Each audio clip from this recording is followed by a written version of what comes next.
கிறிஸ்து இயேசுவில் அன்புக்குரியவர்களே, நம் ஆண்டவரும் மீட்பருமாகிய இயேசு கிறிஸ்துவின் பெயராலே விழிப்பாயிருங்கள், ஆயத்தமாயிருங்கள் உங்கள் ஆவிக்குரிய வாழ்க்கையை குறித்து என்று சொல்லி அன்போடு கூட உங்களை கேட்டுக்கொள்கின்றேன்.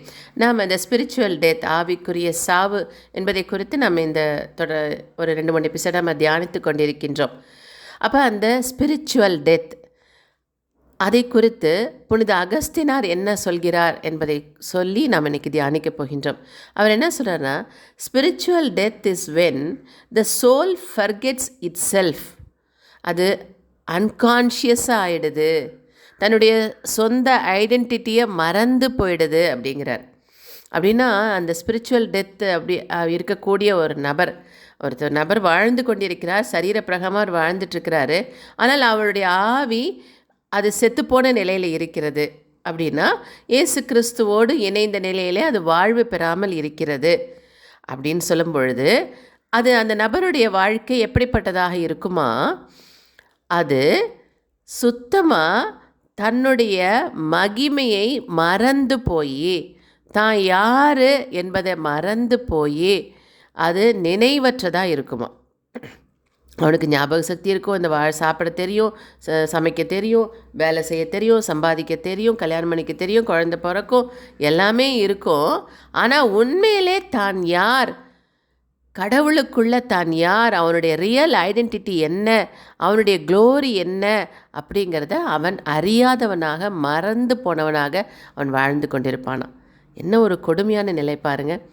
அப்படின்னா அவன் கடவுளோடு இணைந்த நிலையில் கடவுள் அவனை எவ்வளவு மகிமையிலே படைத்தார்.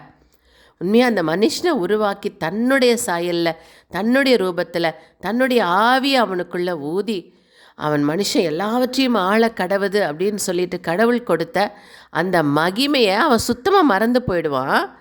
அவன் எப்படிப்பட்ட ஒரு ஸ்பிரிச்சுவல் பீயிங் அப்படிங்கிறதும் அவனுக்கு சுத்தமாக மறந்து போயிடும்.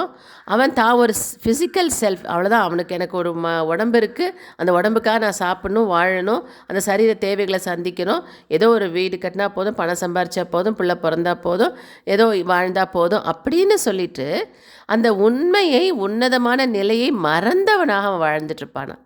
எவ்வளோ ஒரு பரிதாபத்துக்குரிய நிலை பாருங்கள்.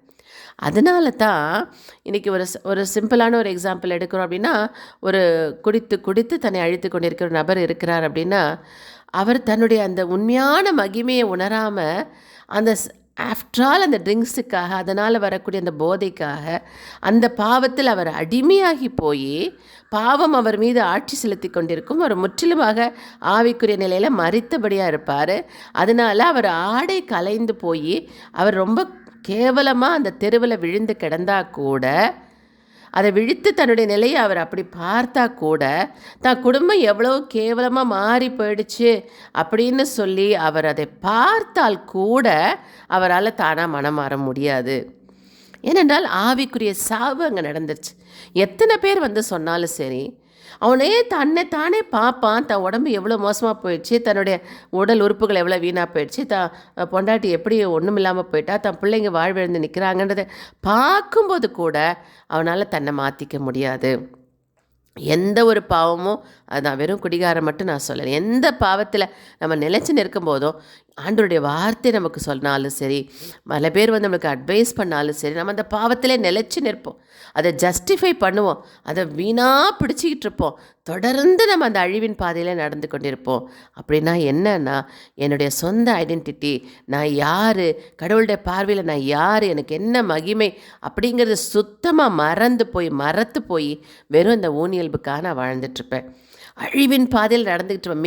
மேலே என்னை வருத்திக்கிட்டே இருப்பேன், மேலும் என்னை வருத்த செய்து அந்த அழிவின் பாதையில் நடத்திட்டுருப்பேன். ஏன்னா பாவத்தின் ஆதிக்கம் நம் மீது இருக்கும். அதுதான் அந்த சாவின் ஆதிக்கம் நம் மீது இருக்கிறது. அதான் ரோமேற்கு எழுதிய திருமுகம் 5வது அதிகாரத்தை இந்த நாளில் வாசித்து பாருங்கள். அப்போ சாவின் ஆதிக்கம் எப்படி ஒரு மனுஷன் மேலே பாவத்தின் வழியாக அது ஆதிக்கம் செலுத்துது, டொமினியன் ஆஃப் சின். அவன் மேலே ஆதிக்கம் செலுத்தும் போது அவனால் மனம் மாறவே முடியல. அவன் அதை விட்டு வெளியே வரணும்னு நினைப்பான், ஆனால் வர முடியாது. ஏன்னா அவனை உண்மையான மகிமையை தெரிஞ்சுக்கிட்டானா, அந்த கடவுள் இயேசு கிறிஸ்துவின் வழியாக அவனுக்குள் வாழ்வு ஊற்றப்படும் பொழுது, இறை வார்த்தையின் வழியாக அவன் அதை ஏற்றுக்கொள்ளும் பொழுது, அந்த கிருபை இரக்கத்தை உணரும் பொழுது, அவன் மனமாற்றம் அடையும் பொழுது அவன் வாழ்வு பெற்றவனாக மாறுகிறான். அதனால் இதை தியானிங்க, சிந்திங்க. God plus.